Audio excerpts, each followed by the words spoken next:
Versículo 30. No puedo yo hacer nada por mí mismo. Según oigo, así juzgo. Y mi juicio es justo, porque no busco mi voluntad, sino la voluntad del Padre que me envió. Si yo doy testimonio acerca de mí mismo, mi testimonio no es verdadero. Otro es el que da testimonio acerca de mí, y sé que el testimonio que da de mí es verdadero.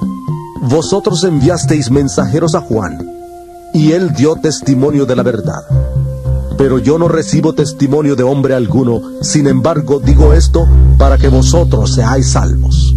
Él era antorcha que ardía y alumbraba, y vosotros quisisteis regocijaros por un tiempo en su luz. Pero yo tengo un testimonio mayor que el de Juan. Las obras que el Padre me dio para que cumpliera, las mismas obras que yo hago, dan testimonio de mí, de que el Padre me ha enviado. También el Padre que me envió ha dado testimonio de mí. Nunca habéis oído su voz, ni habéis visto su aspecto, ni tenéis su palabra morando en vosotros, porque no creéis a quien él envió. Escudriñad las Escrituras, porque a vosotros os parece que en ellas tenéis la vida eterna, y ellas son las que dan testimonio de mí, y no queréis venir a mí para que tengáis vida. Gloria de los hombres no recibo, pero yo os conozco, que no tenéis el amor de Dios en vosotros. Yo he venido en nombre de mi Padre y no me recibís. Si otro viniera en su propio nombre, a ese recibiríais. ¿Cómo podéis vosotros creer, pues recibís gloria los unos de los otros y no buscáis la gloria que viene del Dios único? No penséis que yo voy a acusaros delante del Padre. Moisés, en quien tenéis vuestra esperanza, es quien os acusa. Porque si creyerais a Moisés, me creeríais a mí, porque de mí escribió él. Pero si no creéis a sus escritos, ¿cómo creeréis a mis palabras? La vez pasada estábamos compartiendo acerca de la autoridad del Hijo de Dios. Y justamente quería volver a tocar ese último versículo, el versículo 28, donde estaba diciendo: no os maravilléis de esto, porque vendrán hora cuando todos los que están en los sepulcros oirán su voz, y los que hicieron lo bueno saldrán a resurrección de vida, mas los que hicieron lo malo a resurrección de condenación. Y es importante para nosotros entender qué significa hicieron lo bueno e hicieron lo malo, porque acá está mostrando que los que hicieron lo bueno saldrán a resurrección de vida, mas los que hicieron lo malo a resurrección de condenación. Nosotros, por ejemplo, ¿qué es nuestro anhelo? ¿Con qué anhelo estamos escuchando la palabra? ¿Cuál es nuestro objetivo de escuchar la palabra, de venir a aprender la Biblia, de escudriñar, de estar oyendo y oyendo y oyendo? ¿Cuál es el objetivo? ¿Realmente por qué, con qué motivo nosotros queremos aprender, conocer el corazón de Dios? Porque estamos convencidos que a través de la palabra, a través de la Escritura, un día nosotros vamos a estar en la presencia de Dios, un día vamos a levantarnos otra vez de los sepulcros para heredar el reino celestial, el reino prometido desde la antigüedad. Entonces, esta parte es muy importante ver que ya algunos textos de la Biblia mencionaban acerca de la eternidad y acerca de cuál es la manera de que una persona va a permanecer en la eternidad. Quiero mirar unos cuantos versículos, por ejemplo, Ezequiel 37. Vamos a mirar Ezequiel 37, que habla acerca de Ezequiel 37, 4 dice: me dijo entonces, profetiza sobre estos huesos y diles: huesos secos, oíd palabra de Jehová. Esta es una profecía que Dios le había revelado a Ezequiel acerca de que vendrá el tiempo en que esos descendientes de Israel que están perdidos, que están sin esperanza, que están realmente vagando en el mundo, van a oír la voz de Dios, van a tener otra la oportunidad de escuchar la voz de Dios, y a través de la palabra ellos van a volver a levantarse, como está escrito acá en 37:4, profetiza sobre estos huesos y diles: huesos secos, oíd palabra de Jehová. El versículo 5 dice: así ha dicho Jehová el Señor a estos huesos: he aquí yo hago entrar espíritu en vosotros y viviréis. Es muy importante entender de qué manera el Espíritu de Dios entra en nuestro corazón. Jesucristo había dicho que mis palabras son espíritu y son vida. Si nosotros podemos recibir la palabra de Dios, los escritos de Dios que fueron inspirados por el Espíritu Santo, estamos recibiendo vida de parte de Dios. Porque acá dice: oíd palabra. Palabra representa recibir el Espíritu santo de Dios en nuestra vida. Y el versículo 11 se refiere a quiénes son estos huesos secos. Me dijo luego, hijo de hombre, todos estos huesos son la casa de Israel. Y aquí ellos dicen, nuestros huesos se secaron y pereció nuestra esperanza y somos del todo destruidos. Por tanto profetiza y diles, así ha dicho Jehová el Señor. He aquí yo hago vuestros sepulcros, pueblo mío, vuestros sepulcros, pueblo mío, y os haré subir de vuestras sepulturas y os traeré a la tierra de Israel. Dios está, a través de esta profecía, Dios está mostrándonos que llegará el tiempo en que a través de su voz, a través de su manifestación, los muertos, los que están en los sepulcros, su pueblo perdido, pero que confió en Él, volverá a levantarse, volverá a salir. Y esto es lo que estamos viendo ahí en San Juan capítulo 5, ¿no? Donde está diciendo, 28, no os maravilléis de esto, porque vendrá hora cuando todos los que están en los sepulcros oirán su voz. ¿Y con qué objetivo tenemos que nosotros querer levantarnos? Y como habíamos dicho, algunos dicen, acá dice, a uno será para vida eterna y otro para condenación eterna. Vamos a otro capítulo de la Biblia, Salmos 103. Salmos 103. ¿Cómo podemos recibir nosotros este Espíritu Santo de Dios? ¿A través de qué podemos recibir este Espíritu Santo de Dios? Eso vemos aquí en Salmos 103. Recuerden, nuestro objetivo es obtener la eternidad. Dice Salmos 103, versículo 7. Sus caminos notificó a Moisés y a los hijos de Israel sus obras. Si se dan cuenta, ahí está diciendo que sus caminos, Dios, sus caminos, para darnos su bendición, para darnos su guía, su misericordia, ¿a quién las notificó? Dice, a Moisés. ¿Y qué nosotros conocemos de Moisés? Los escritos, las leyes, las escrituras. Aunque nosotros sabemos que poco a poco, ¿no? Realmente nosotros estamos en un proceso de aprender la palabra, en un proceso de conocer a fondo lo que es la escritura.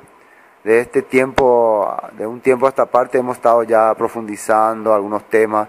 Eso no quiere decir que ya somos entendedores ni comprendedores de toda la palabra. Pero yo estoy confiado que Dios poco a poco nos va a ir abriendo más el entendimiento, sobre todo de querer conocer más también la Escritura. Ya tenemos que terminar ese pensamiento de formar un grupo especial, un grupo denominacional, sino realmente de ser personas que quieren aprender, que quieren conocer y que nos reunimos porque queremos aprender y queremos saber más de la Escritura y la palabra, y para que, como dice acá, sea lo que nos encamine, ¿no? Porque sus caminos notificó a Moisés. Más abajo, 103, versículo 14, está diciendo, porque Él conoce nuestra condición. Se refiere a Dios que conoce nuestra situación. O sea, se acuerda de que somos polvo. El hombre como la hierba son sus días. Florece como la flor del campo, que pasó el viento por ella y pereció, y en su lugar no la conocerá más. Versículo 17, 103, 17. La misericordia de Jehová es desde la eternidad y hasta la eternidad sobre los que le temen. ¿Qué significa eso? El perdón de Dios, el amor de Dios, la misericordia hacia nuestras vidas. ¿Hasta cuándo es? ¿Hasta cuándo se extiende su amor? Nosotros muchas veces podemos pensar que Dios es limitado. No, Dios ya se cansó, ya se hartó, ya no quiere saber más nada de nosotros. Pero nosotros estamos viendo acá por la Biblia que su misericordia es desde la eternidad y hasta la eternidad, sobre los que le temen, y su justicia sobre los hijos de los hijos.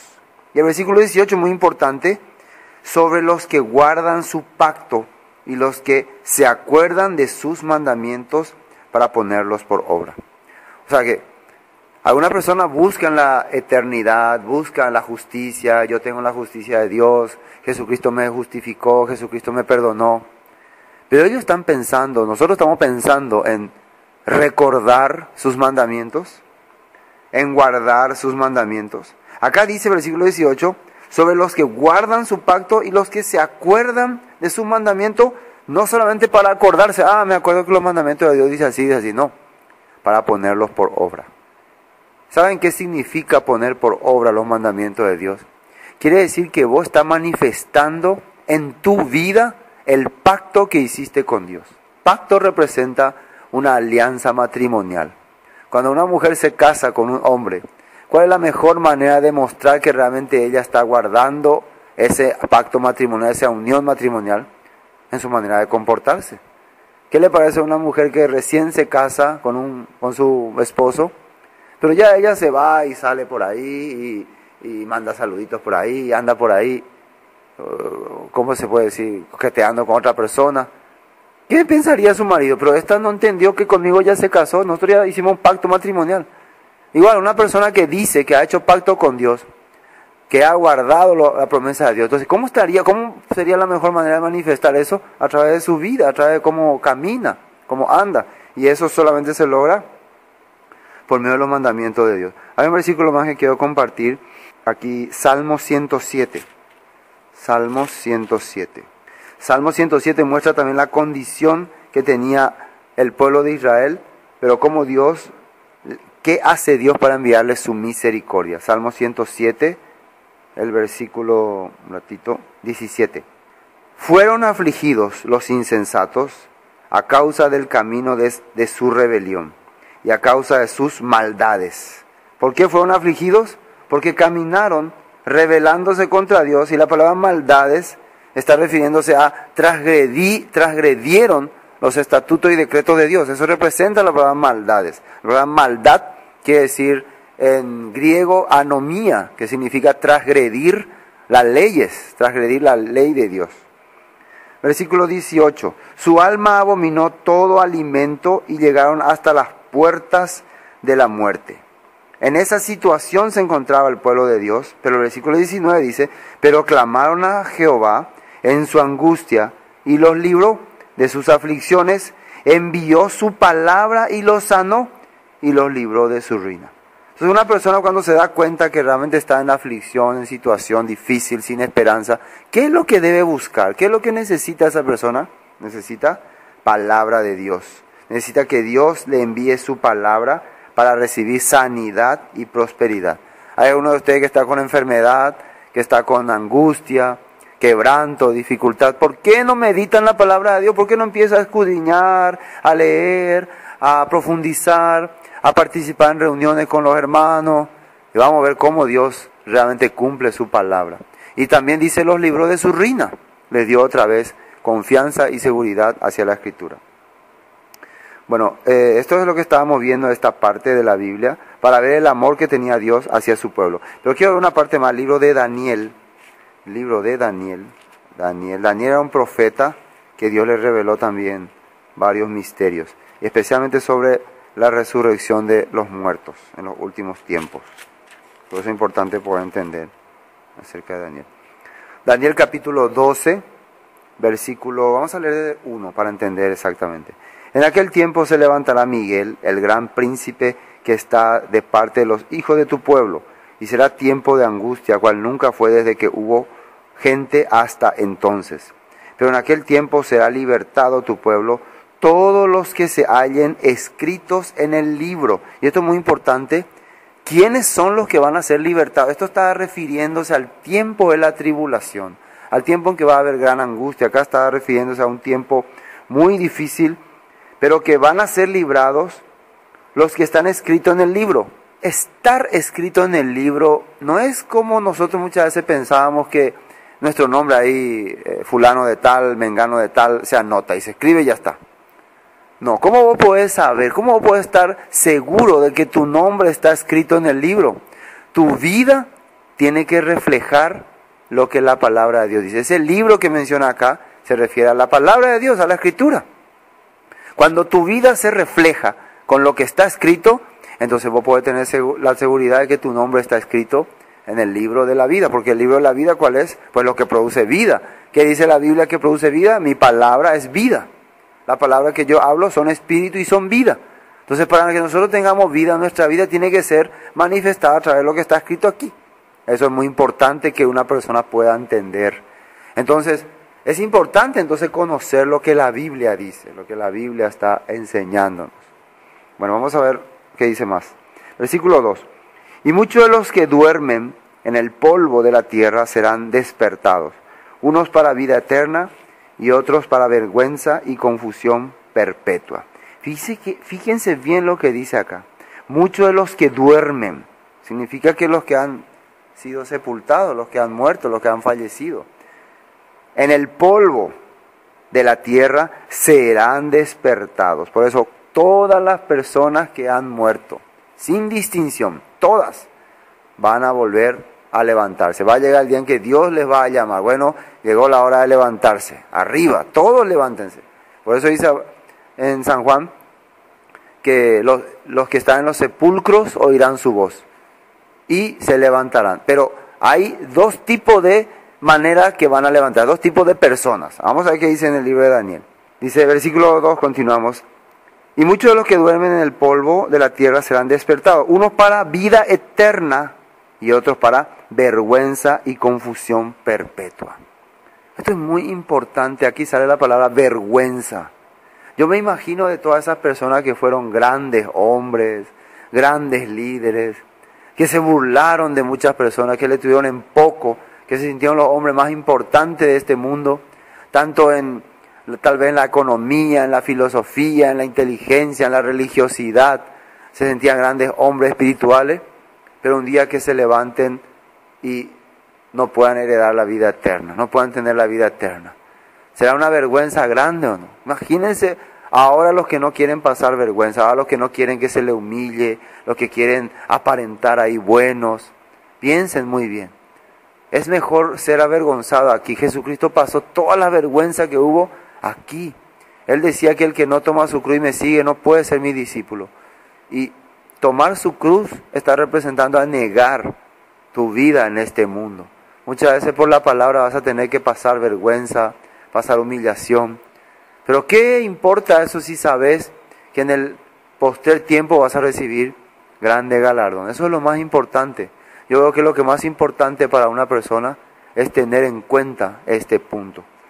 Algunos saldrán para vergüenza y confusión perpetua. Confusión. La palabra confusión también nosotros vemos en el Antiguo Testamento, aparece cuando se forma esa torre, ¿conocen la famosa torre de Babel? La palabra Babel, que quiere decir confusión. Precisamente ahí fue donde el hombre empieza a confundirse, empieza a ver la confusión, todos ellos se esparcen, pero llevan una mentalidad, una ideología contraria a Dios. Después aparece Babilonia, la gran ciudad. Babilonia, ¿qué significa? Gran confusión. Actualmente hay un sistema denominacional religioso que está transmitiendo todo tipo de doctrina que confunde a las personas. Ustedes van a escuchar que muchas personas reaccionan, yo ya no entiendo más qué es lo que pasa, ya estoy totalmente confundido, ya no sé más qué es lo que está ocurriendo.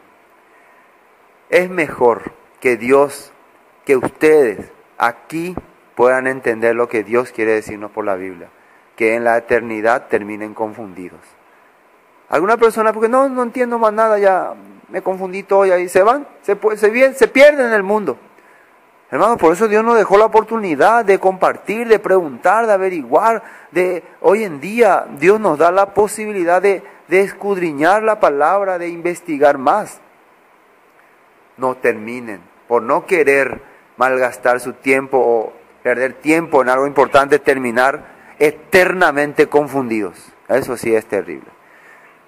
Bueno, miren lo que dice el versículo 3. Los entendidos resplandecerán como el resplandor del firmamento, y los que enseñan justicia a la multitud como las estrellas a perpetua eternidad. ¿Quiénes son los que van a resplandecer? Los entendidos. Yo le pregunto a los que están ahora escuchando, ¿ustedes realmente entienden la palabra? Realmente sean sinceros con ustedes mismos. ¿Entienden la palabra? ¿Comprenden alguna vez de qué se trata la Biblia? ¿Saben a dónde están enfocando o solamente creen en lo que le han dicho? En comentarios o en tradiciones o una falsa confianza que muchas veces le beneficia a su vida carnal. Muchas veces la persona acepta una doctrina porque le favorece a su carnalidad. Por eso tienen que pensar. Acá está diciendo los entendidos. Y para ser entendido vos tenés que tener la palabra, la escritura. ¿Qué va a pasar con los entendidos? Resplandecerán como el firmamento. Y los que enseñan a la justicia a la multitud como las estrellas a perpetua eternidad. Lógicamente que si una persona es entendida, tiene que enseñar a otras personas. ¿Por qué algunos se creen entendidos y se quedan en sus casas ahí guardándose lo que supuestamente cree que entienden? Hay unos que dicen, yo entiendo todo, Leo, yo no necesito más andar hablando con él. Bueno, si realmente entiende todo, ¿qué dice acá? ¿Quiénes son los que van a resplandecer? Los que enseñan justicia. Lo que entendiste, que Dios realmente te mostró, y si es verdad, ¿por qué no puede transmitirlo a otra persona? Realmente es importante que el corazón de la persona se enfoque en ese punto. No vayan a entender también lo que quieren entender. Vamos a entender lo que Dios quiere que entendamos. Y por eso es importante la reunión, la comunión, participar uno con otro. Acá no estamos queriendo hacer un grupo denominacional grande que se manifieste en todo el mundo. Dios no quiere esas cosas. Donde están 2 o 3 reunidos en mi nombre, ahí estoy yo. Cuando una persona empieza a entender la palabra, Dios empieza a trabajar fuertemente en su vida. Bueno, quiero ver otra parte de la Biblia ya en San Mateo, lo que está escrito, San Mateo capítulo 7, versículo 21. Y esto es conocido también por todas las personas. San Mateo 7, 21, no todo el que me dice Señor, Señor, entrará en el reino de los cielos, sino el que hace la voluntad de mi Padre que está en los cielos. Muy importante entender, Jesucristo estaba explicando, pero más antes estaba predicando que por su fruto lo conoceréis. ¿Qué es fruto? Fruto es lo que se ve en la vida de las personas. A una persona dice, no, yo de mí no sale luego cosa buena. Entonces, si de vos no sale cosa buena, entonces, ¿qué clase de fruto sos? Fruto malo. ¿Fruto malo va a heredar el reino de Dios? Claro que no.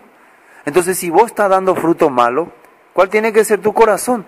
Corazón de, ¿por qué estoy viviendo así? ¿Por qué están saliendo estas cosas de mi vida? ¿Por qué estoy siendo así? Entonces, buscar la misericordia de Dios. Clamaron, dice, y Dios le envió su palabra y los libró de su ruina, le dio salud. Pero si te quedas con tu que yo no soy así, luego yo soy así, luego ya punto. Y bueno, es como que vos mismo te estuvieras decidiendo abandonarle a Dios. Por eso no todo el que me dice Señor, Señor, entrará en los cielos, sino el que hace la voluntad de mi Padre que está en los cielos. Muchos me dirán en aquel día, está hablándose del último día, el día del juicio. Fíjense que muchos van a reclamar, porque precisamente, ¿cómo han vivido muchos? Muchos han vivido confiando en doctrinas, en ideologías, confiando que estaban haciendo bien, viviendo mal. Fíjense lo que le estoy diciendo. Muchos creyentes, entre comillas digo esto, están confiando que por más que están haciendo cosas malas, están bien delante de Dios. Por más que saben, en su corazón saben que están viviendo mal, saben que no están haciendo lo correcto según la Biblia, pero una falsa mentalidad le dice, no, pues estamos bien. Bueno, estas personas que vivieron de esa manera, engañadas, cegadas, tal vez por alguna denominación, por algún líder fraudulento, un día van a reclamar. Pero Señor, y ahí dice acá el versículo 22, muchos me dirán en aquel día, Señor, Señor, ¿no profetizamos en tu nombre? Y en tu nombre echamos fuera demonios, y en tu nombre hicimos muchos milagros. Entonces le declararé, nunca os conocí, apartados de mí, hacedores de maldad. Ellos están diciendo que profetizaron en el nombre, que usaron el nombre de Jesús. Pero ¿qué es el problema? ¿De qué le tilda a Jesús? Primero le dice que no les conoció. Y conocer en la Biblia quiere decir tener una relación cercana, íntima. Quiere decir que ellos nunca han sido uno con Jesús. ¿Y por qué? Porque no han vivido conforme a la enseñanza de Jesús. El que dice que cree en Él debe andar como Él anduvo, está escrito. El que dice que cree en Él. Entonces, aparte de que no se hicieron uno que Jesús no lo pudo conocer, nunca fueron de mi rebaño, nunca estuvieron en mi grupo, nunca hicieron las cosas que a mi Padre le agrada. Si guardaban mi mandamiento, mi Padre y yo vendríamos y haríamos morada en ustedes, dice. Además dice que ellos andaban haciendo hacedores de maldad. Como les dije hace rato, la palabra maldad quiere decir transgresores de la ley. Entonces, en algunas traducciones ya está escrito, apartados de mí, transgresores de la ley. Es importante que las personas empiecen a pensar si están viviendo conforme a la voluntad de Dios o conforme a los pensamientos que el mundo y su corriente le está transmitiendo. Cada persona, ¿y cómo van a conocer eso? ¿Cómo van a saber si están viviendo conforme a la voluntad de Dios o a lo que el mundo dice? Y por eso tenemos que ir a la palabra, tenemos que escudriñar, leer, investigar, y eso precisamente es lo que hoy vamos a ver acá en San Juan. Bueno, vamos a San Juan capítulo 5. Por eso Jesús decía, no puedo yo hacer nada por mí mismo, según oigo, así juzgo, y mi juicio es justo porque no busco mi voluntad, sino la voluntad del que me envió, la del Padre. Jesús no hablaba su propia palabra, ni juzgaba con su propio juicio. Él juzgaba de acuerdo a lo que la palabra de su Padre mencionaba. Por eso es importante entender que Jesús en una parte dijo que no ha venido a juzgar al mundo, sino a salvar al mundo. Que la palabra que ha hablado, ella le juzgaría. Versículo 31. Si yo doy testimonio acerca de mí mismo, mi testimonio no es verdadero. 32. Otro es el que da testimonio acerca de mí, y sé que el testimonio que da de mí es verdadero. Vosotros enviasteis mensajeros a Juan, y él dio testimonio de la verdad. Acá el 32, el 31, el 32 está refiriéndose que una persona no puede dar testimonio por sí mismo diciendo, yo tengo a Dios. Por su boca nada más no puede creerle.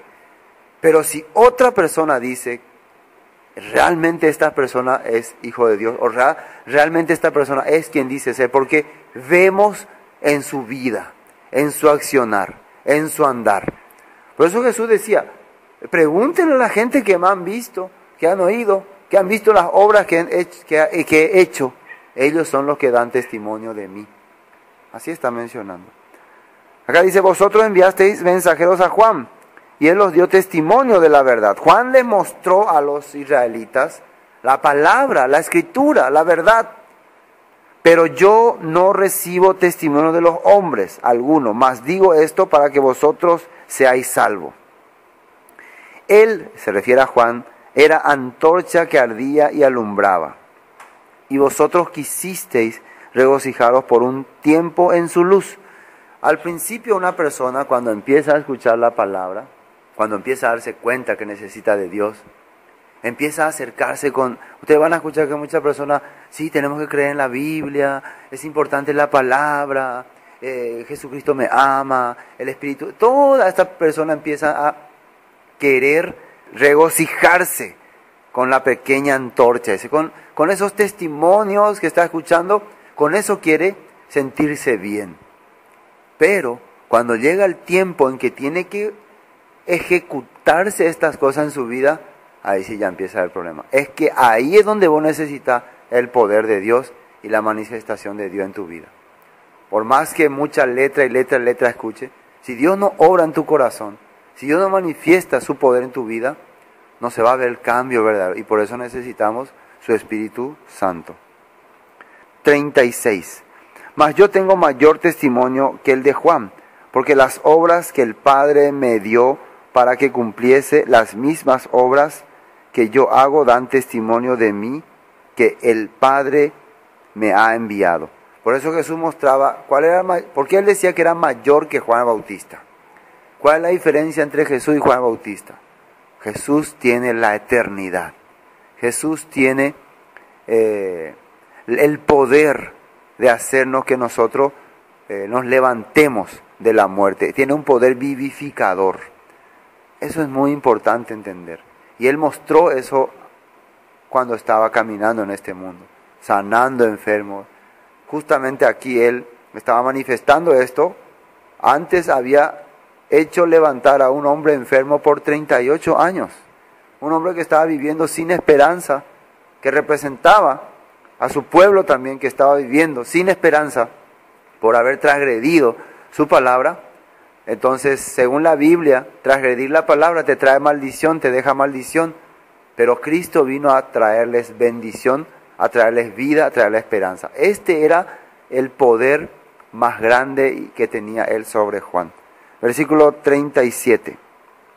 También el Padre que me envió me ha dado testimonio de mí. Nunca habéis oído su voz, ni habéis visto su aspecto, ni tenéis su palabra morando en vosotros, porque a quien Él envió, vosotros no creéis. Jesús le está diciendo, ustedes nunca vieron al Padre. Nunca vieron a Dios. ¿Quién le ha visto personalmente a Dios? ¿Quién realmente ha tenido la oportunidad? Jesús, al estar Jesús presente en este mundo, increíblemente, piensen, ¿no? Es lo mismo que el Padre mismo estuviera presente. Porque Él estaba con el Padre. Él era desde el principio con el Padre. Entonces, prácticamente Dios está manifestándose a los hombres con la presencia de Cristo entre ellos. Pero ¿cómo podemos distinguir que ellos nunca habían entendido sobre el Padre? Porque al estar Jesucristo frente a ellos, al estar la manifestación de Dios frente a ellos no podían entender, no le podían reconocer, más bien se le oponían. ¿Y qué es lo que Jesús le mostraba a ellos? ¿Qué es lo que Jesús le daba a entender que Él venía del Padre? Las palabras, la Escritura, las obras que Él hacía son parte de lo que la profecía estaba mostrando. Ya leímos Ezequiel, leímos los Salmos, todo lo que Él estaba hablando se relacionaba con los escritos antiguos. Entonces, cuando una persona no tiene conocimiento de la verdad, conocimiento de la palabra, no distingue la presencia divina de Dios, la presencia la manifestación que Dios está queriendo hacer en su vida. ¿Recuerdan el caso de Natanael? Cuando Jesús le dijo, antes que Felipe te llamara, te vi debajo de la higuera. En ese momento, Natanael dice, tú eres el Mesías, tú eres el Hijo de Dios. ¿Cómo es que Natanael tan rápidamente pudo entender? Porque él tenía conocimiento de la palabra. Él sabía que representaba estar debajo de la higuera. Representaba, yo anhelo el tiempo en que Mesías va a venir a restaurar todas las cosas. Estar meditando debajo de la higuera representa tiempo de restauración, tiempo de cumplimiento de la verdad, de la palabra. Y esto había en el corazón de Natanael, por eso Jesús le llamó verdadero israelita, porque también había falsos israelitas que vivían sometidos al mundo, sujetos al mundo. Ellos no tenían interés en las cosas de Dios. Bueno, y fíjense lo que le dice en el versículo 39, escudriñad las Escrituras, porque a vosotros parece que en ellas tenéis la vida eterna, y ellas son las que dan testimonio de mí. ¿Y qué significa escudriñar las Escrituras? La palabra escudriñar quiere decir profundizar, meditar. Entonces, podemos darnos cuenta que Jesús está notando cuál es el problema aquí de los judíos, de estos judíos en particular. Ellos no escudriñan la Escritura, ellos no estudian la palabra. Hermano, ¿cómo es que tan fácilmente alguno quiere juzgar, criticar, decir, no, esto no es así, no, en Bareína habla todo de balde? ¿Cómo algunos quieren hablar así sin antes haber escudriñado la Escritura, sin antes haber leído lo que la Biblia dice? Sería bueno que nosotros pongamos atención también, porque ellas son las que dan testimonio de mí, dice aquí, ¿no? En ellas tenéis vida eterna, dice, y ellas son las que dan testimonio de mí. Y no queréis venir a mí para que no tengáis vida. Vamos a ver el libro de Primera de Pedro. A ver si el apóstol Pedro entendió también este punto. Primera de Pedro, capítulo 1, versículo 9. Dice así: obteniendo el fin de vuestra fe, que es la salvación de vuestras almas. ¿Cuál es el objetivo? Fin significa objetivo, propósito o meta. ¿Cuál es el objetivo, propósito o meta de vuestra fe, de nuestra fe en este caso? ¿Qué? O sea, fe significa confianza en la Escritura, confianza en la palabra. ¿Con qué propósito, con qué objetivo nosotros estamos confiando en la palabra? Dice ahí, es la salvación de vuestras almas. ¿Y qué hicieron en la antigüedad? ¿Qué dice el apóstol Pedro que hicieron en la antigüedad? Los profetas, los hombres de Dios. Versículo 10, 1 Pedro capítulo 1, versículo 10. Los profetas que profetizaron de la gracia destinada a vosotros, inquirieron y diligentemente indagaron acerca de esta salvación, escudriñando qué persona y qué tiempo indicaba el Espíritu de Cristo que estaba en ellos, el cual anunciaba de antemano los sufrimientos de Cristo y las glorias que vendrían tras ellos. ¿Qué hacían esos profetas? Dice que inquirieron y diligentemente indagaron. Inquirieron quiere decir se introdujeron, o sea, profundizaron la palabra. para diligentemente poder escribir, relacionar. Esto tiene que ver con el Mesías, esto tiene que ver con el que nos va a salvar, para que esta gracia hoy pueda ser revelada a nosotros. Pues todos esos profetas que vivieron delante de Dios dieron sus vidas por escudriñar, por entender esta palabra. Muchas veces ellos tuvieron que morir por esta escritura, que lastimosamente hoy en día mucha gente no le da mucho valor, menosprecia la palabra de Dios. Yo realmente algunas veces siento pena que Dios nos permite tener estas oportunidades para aprender su palabra, para aprender más, pero muy pocas personas valoran estas cosas, ¿no? O sea, prefieren hacer cualquier cosa que venir a estudiar su palabra. Eso es triste, pero bueno, nosotros también sabemos que Dios mismo es el que llama, ¿no? Dios mismo es el que escoge. Él les está llamando y Él también está escogiendo. Muchos son los llamados y pocos los escogidos. Yo prefiero que muchos estén entre los escogidos. Eso sería bueno, ¿no?, para nuestra vida. Volvamos a San Juan. Bueno, estábamos en versículo 40. Escudriñad las Escrituras, porque a vosotros os parece que en ellas tenéis vida eterna, y ellas son las que dan testimonio de mí. Y no queréis venir a mí para que no tengáis vida. Gloria de los hombres no recibo, mas yo os conozco que no tenéis amor de Dios en vosotros. Esto es muy importante. Jesús no necesita ser alabado por el hombre. Hoy en día nosotros vemos que muchas personas piensan que, oh Señor, la gloria de Dios, hablando el nombre de Jesucristo, glorificando a Jesucristo, mencionando a Jesucristo. Ellos se sienten muy espirituales de esa manera. Jesús, Jesús, Jesús, en el nombre de Jesús, por Jesús, mi Jesús, te amo, mi Jesús. No, Dios no recibe nuestra gloria. Dios no necesita nuestra falsa manifestación. Dios quiere realmente que le demostremos que nosotros estamos creyendo en su palabra, en su nombre, no solamente clamando así. ¿Y qué es lo que dice aquí versículo 42, versículo 42? Mas yo os conozco que no tenéis amor de Dios en vosotros. Y esto es muy importante. Dios nota una cosa en las personas que no escudriñan, no leen su palabra, no hay amor en ellos. En este momento ellos, ¿qué están queriendo? Están queriendo menospreciar a Jesús, porque Él hizo un milagro, porque Él hizo una sanidad. No solamente le querían menospreciar, sino querían matarle. Procuraban matarle, dice más arriba, ¿no? ¿Qué le parece? ¿Se puede decir que unas personas que son seguidores de Dios, cuando no no está siguiendo su denominación, su doctrina, al final quieren matarte? Ustedes analicen, muchas personas, aunque aparentemente no muestren, ¿no?, pero en el fondo de su corazón, ¿qué siente? Rencor, odio. ¿Por qué esta persona no está haciendo lo que nosotros queremos? Estas cosas no vienen de Dios. No tenéis amor morando en vosotros, dice.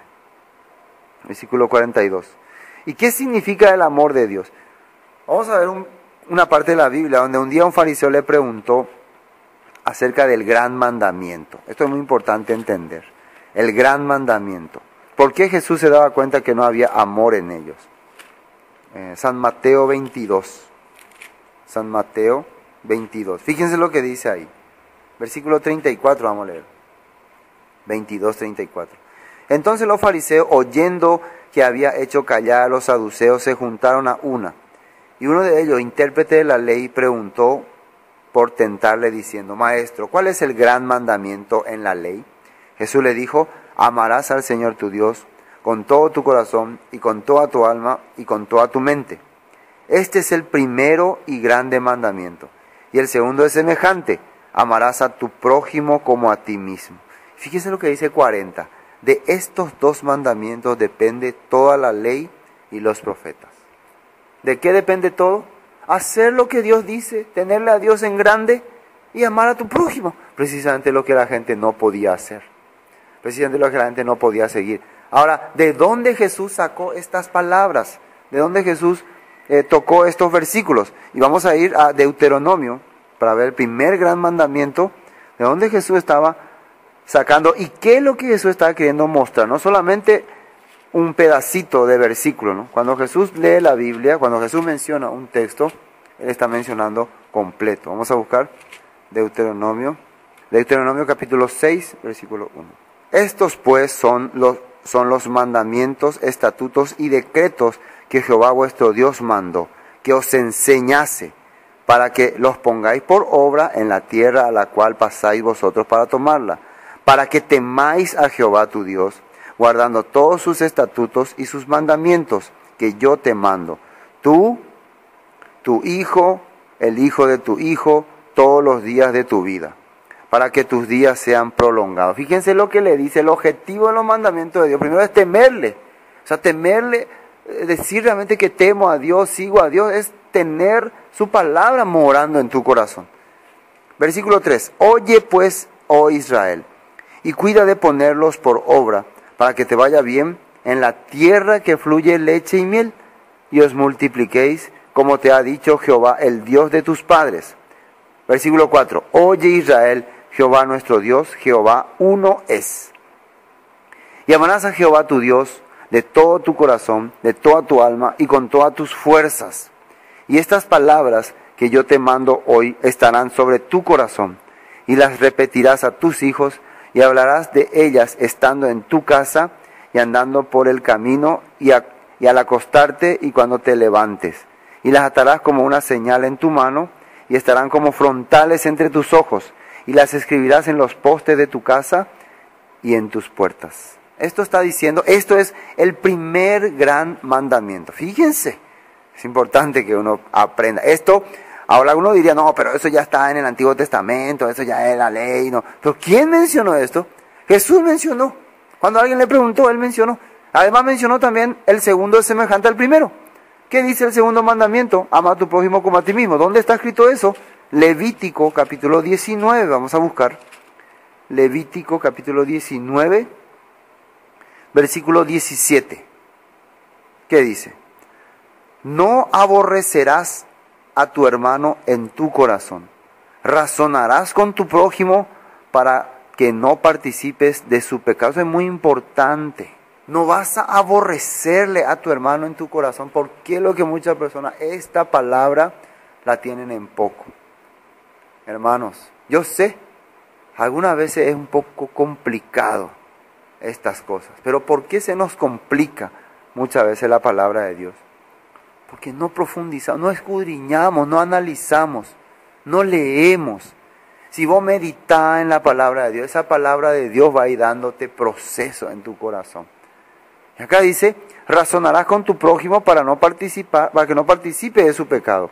No te vengarás, ni guardarás rencor a los hijos de tu pueblo, sino amarás a tu prójimo como a ti mismo. ¿Qué dice? No te vengarás. ¿Por qué una persona se venga? A ver, ¿qué es lo que hace que ustedes se venguen de alguien? Primero es que hubo una discusión, ¿no? Alguien te hizo algo, entonces vos querés vengarte. Entonces, ¿qué dice acá? No te vengarás, y para no vengarte, no tenés que guardarle rencor, porque antes de la venganza viene el rencor. ¿Es así o no es así? Primero uno siente rencor a esta persona y empieza a tener ahí odio y callado, está viviendo ahí, guardándose todas esas cosas, hablando mal de uno, criticándole a otro. Fíjese usted, cuando una persona tiene un problema con alguien y aunque no le dice, aunque no le manifiesta, pero empieza a guardar rencor, ¿qué empieza a hacer? Empieza a vengarse. ¿Cuál es una de las típicas características de la venganza? Empieza a hablarle mal de él a otra persona. ¿Sabes que fulano así está viviendo ahora? ¿Sabes que fulano ahora hace así? No le vaya que hacer caso, no le vaya que escuchar. Sí, esta característica tiene. Si alguno de ustedes que escucha estas cosas tiene esta característica, bueno, analice por qué están viviendo así. Eso no es la manera que Dios quiere que uno viva. Por eso es tiempo de arrepentirse. ¿Qué significa arrepentirse? Volver a la verdad, volver a la Escritura. No te vengarás ni guardarás rencor a los hijos de tu pueblo, sino amarás a tu prójimo como a ti mismo, yo Jehová. Es la firma de Dios. En esto consiste toda la ley y los profetas. Claro que mientras vos vas estudiando la palabra, guardando los estatutos de Dios, estas cosas van siendo parte de tu vida, van siendo parte de tu corazón también. Entonces, ahí podemos aclarar por qué decía que no había amor de Dios en ellos. Vamos a leer San Juan capítulo 13, versículo 34. San Juan 13, 34. ¿Cómo dijo Jesús que podían saber las personas que uno era su discípulo? Fíjense lo que dice ahí, San Juan 13, 34. Un mandamiento nuevo os doy, que os améis unos a otros como yo os he amado, que también os améis unos a otros. En esto conocerán todos que sois mis discípulos, si tuvierais amor los unos con los otros. ¿Cómo vos notás quién es discípulo y quién no es discípulo? El discípulo, ¿qué manifiesta primeramente? Amor hacia su hermano, hacia los demás. El que no es discípulo, ya enseguida ya manifiesta rencor, odio, habla mal de esa persona. Entonces Jesús dijo que de esta manera iba a reconocer que eran realmente discípulos. Acá le dice mandamiento nuevo. ¿Por qué le dicen nuevo? Porque ellos estaban viviendo totalmente engañados por el sistema de los fariseos. Y ellos, en vez de conocer, de tener este amor hacia los demás, cosa que ya estaba escrito en Levítico, ellos tenían rencor. Recuerden que en una parte de las escrituras tradicionales que Jesús mencionó, en San Mateo capítulo 5 sale, que oíste que fue dicho, ama a tu prójimo y aborrece a tu enemigo, dice. Ama a tu hermano y aborrece a tu enemigo. ¿Eso dónde está escrito en la Biblia? Eso es una interpretación hecha por los judíos. Entonces, todo el tiempo los judíos pensaban que esa era la manera que tenían que actuar. Por eso ellos aborrecían a los que no eran de su gente, de su pueblo. Bueno, un versículo más. Primera de Juan, capítulo 2. Primera de Juan, capítulo 2. Primera de Juan, capítulo 2, versículo 7. Hermanos, no os escribo mandamiento nuevo, sino el mandamiento antiguo que habéis tenido desde el principio. Este mandamiento antiguo es la palabra que habéis oído desde el principio. Fíjense lo que dice. El mandamiento antiguo que habéis oído desde el principio. ¿A qué se refiere con antiguo o desde el principio? A los escritos de Moisés. Génesis, Éxodo, Levítico, Número, Deuteronomio. Son los que ya estaban desde la antigüedad. Apóstol Juan no le está mencionando algo nuevo, porque lo que él aprendió de su Mesías, de Cristo, está transmitiéndole a ellos. Pero algo nuevo les quiere decir, dice. Sin embargo, os escribo, versículo 8, un mandamiento nuevo que es verdadero en él y en vosotros, porque las tinieblas van pasando y la luz verdadera ya alumbra. Las tinieblas que representa la falta de entendimiento, la falta de conocimiento de la palabra, van pasando. ¿Cómo podemos saber que eso van pasando? Claro, a medida que estamos aprendiendo, a medida que estamos leyendo, estamos viendo San Juan capítulo 1, San Juan capítulo 2, a medida que vamos aprendiendo la Escritura, las tinieblas van desapareciendo. La luz va manifestándose en nuestra vida. Claro, para los que quieren permanecer en la luz. El que quiere permanecer en tiniebla dice que huye de la luz, corre de la luz. ¿Por qué dicen en San Juan capítulo 3? ¿Por qué está escrito así? Porque sus obras son malas. Por eso. Versículo 11, primera de Juan capítulo 2, versículo 11. Pero el que aborrece a su hermano está en tinieblas y anda en tinieblas y no sabe a dónde va, porque las tinieblas le han cegado los ojos. ¿Quién dice que está en tinieblas? ¿Cómo puedes saber que una persona está en tinieblas? ¿Lee mucho la Biblia? ¿Se va mucho a la iglesia? ¿Es muy devoto a los pastores? No. Mira cómo le trata a su hermano. Mira qué corazón tiene con su prójimo, con su semejante. ¿Guarda rencor a alguien? Algunos por estar escuchando esta palabra luego ya guardan rencor. Algunos cuando me están escuchando me miran así, ya están enojados ya. Porque piensan que nosotros estamos atacando. Nosotros estamos mencionando lo que la Biblia dice. Si la palabra de Dios está tocando a tu corazón, vos tenés que pensar en tu vida, personalmente. ¿Sos realmente el que está revelando, que la luz está revelando en tu vida? ¿O sos todavía la persona que está viviendo en tiniebla? Uno tiene que pensar profundamente en este punto. Bueno, volvamos a San Juan. Vamos a ir terminando esta parte. Entonces, versículo 43. Yo he venido en el nombre de mi Padre y no me recibís. Si otro viniere en su propio nombre, a este recibiréis. San Juan capítulo 5, 43. Muchas personas, cuando vos venís en el nombre del Padre, ¿cómo que es venir en el nombre del Padre? ¿Qué es lo que Jesús traía del Padre? La palabra, las palabras que yo hablo no son mías, son del Padre. Hermanos, cuando vos venís a una persona con la Escritura, con la palabra de Dios, no está viniendo con tu propio nombre. Pero hoy en día muchas personas, muchos líderes grandes, Vienen con sus testimonios, con su obra, con sus grandes manifestaciones, y a la gente le gusta. No, este pastor tiene milagros, este pastor sana, este pastor más se enfoca en la actitud humana del hombre que en lo que trae de Dios. Y lo que nosotros traemos de Dios es su palabra. Es su palabra morando en nuestros corazones. Por eso dice, yo les traigo la palabra de Dios y no me recibí cuando alguno viene en su propio nombre, dice.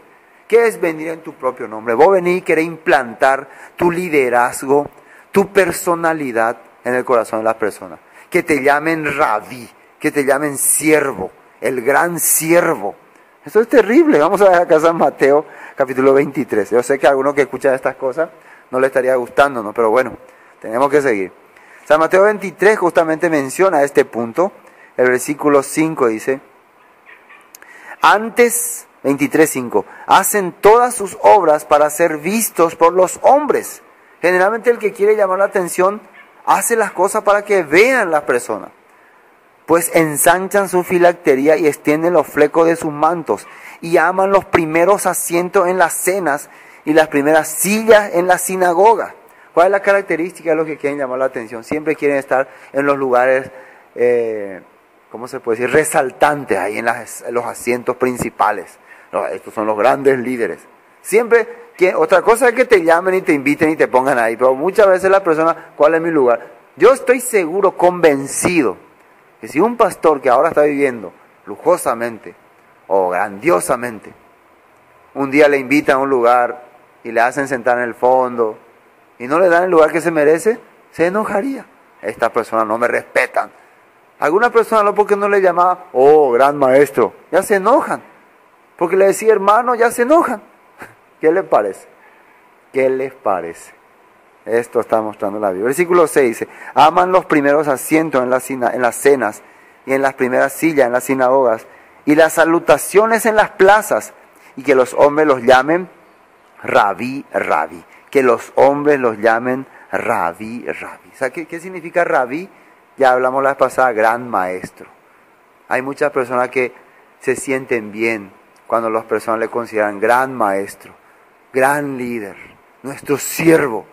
Hermanos, no estoy hablando por, algunos dicen, no, vos sos un envidioso, ¿no? Porque a vos nadie te llama gran maestro, a vos nadie te exalta, entonces por eso hablas así. No, puede ser, bueno, y si fuera así, sería mi problema, ¿no? Realmente estaría mal delante de Dios, y estaría enseñando algo contrario a lo que Dios está diciendo. Si realmente está bien exaltarle a un hombre, entonces yo estaría mal. Pero fíjense lo que Jesús dice, versículo 8. Pero vosotros no queráis que os llamen rabí, porque uno es vuestro maestro, el Cristo, y todos vosotros sois hermanos. No quieran ustedes que se le llame gran maestro, porque todos tenemos un gran maestro, es Jesús. De Él tenemos que aprender, de Él tenemos que ver las Escrituras. ¿Qué pasó con muchas personas que querían ser grandes? Herodes, Saúl, ¿se acuerdan de Saúl? Aunque había vivido corrompidamente, él quería que le exalten delante de los hombres. Absalón también. Absalón venía y se manifestaba ante el pueblo. Él quería solamente ser una persona, una personalidad ante la gente. Esto, hermano, es gran pecado delante de Dios. Bueno, volvamos a San Juan. Entonces, versículo 44.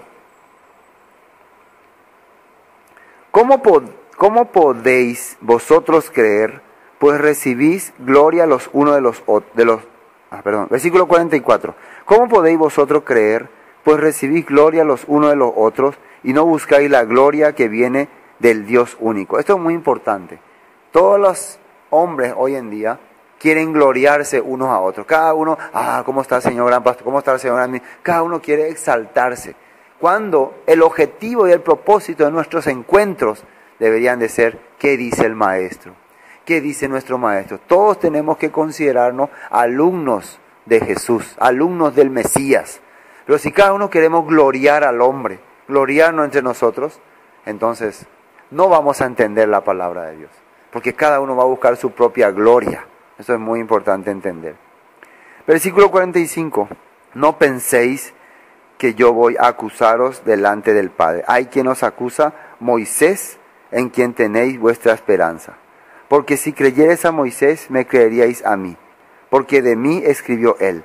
Pero si no creéis a sus escritos, ¿cómo creeréis a mis palabras? ¿Quién es el que les va a acusar a estas personas? ¿Por qué dice que Moisés le va a acusar? Porque ellos en este momento se están haciendo llamar discípulos de Moisés, seguidores de Moisés. Pero ¿cómo están viviendo? ¿Acaso están haciendo lo que hace Moisés o lo que dijo Moisés? Eso es muy importante que pensemos. Jesús, ¿qué le está trayendo a estas personas? La misma escritura que Moisés le dio. Moisés dijo, profeta os levantará el Señor, a él oiréis en todo lo que os diga, y el que no oyere su voz será desarraigado, le pediré cuenta. ¿Qué es lo que Jesús nos estaba enseñando? Cómo cambiar nuestro corazón. Por eso versículo 46, porque si creyereis a Moisés, me creeríais a mí, porque de mí escribió él. ¿Cuántas cosas en la Biblia nos está representando al Mesías? ¿Cuántas manifestaciones hay en la Biblia, en los escritos de Moisés, que representan al Mesías? Por ejemplo, Abraham, cuando llevó a su hijo Isaac para sacrificarlo, era una sombra de que Dios un día también iba a llevar a su hijo para ser entregado en muerte. También donde sale la serpiente de bronce que Dios levantó en el desierto, era sombra de que un día el Cristo iba a ser levantado por las maldiciones de su pueblo. Él iba a cargar nuestras maldiciones. En todos los escritos de Moisés hay ejemplos de la manifestación del Mesías. Después los sacrificios también, sí, los sacrificios también. Pero si no creéis a sus escritos, ¿cómo creeréis a mis palabras? Hermanos, si no queremos estudiar a los escritos de Moisés, a los profetas, a los salmos, ¿cómo vamos a entender lo que Jesús nos dijo? Este capítulo comienza con un paralítico de 38 años, en un estanque que se agitaba el agua por un ángel. Dios también nos está queriendo llamar a entrar a ese estanque, que significaba lugar de derramamiento, lugar de gracia. Dios quiere darnos su gracia, Dios quiere darnos sanidad, Dios quiere darnos prosperidad. ¿Qué necesitamos para eso? Leímos en Salmos, sus mandamientos, sus escritos. Hermanos, ¿por qué tenemos que ser duros ante las cosas de Dios? Realmente por la palabra de Dios, nuestra vida puede cambiar. Amén. Si creyereis a Moisés, me creeríais a mí. Pero si no creéis en sus escritos, ¿cómo creeréis a mis palabras? Es como para meditar este texto.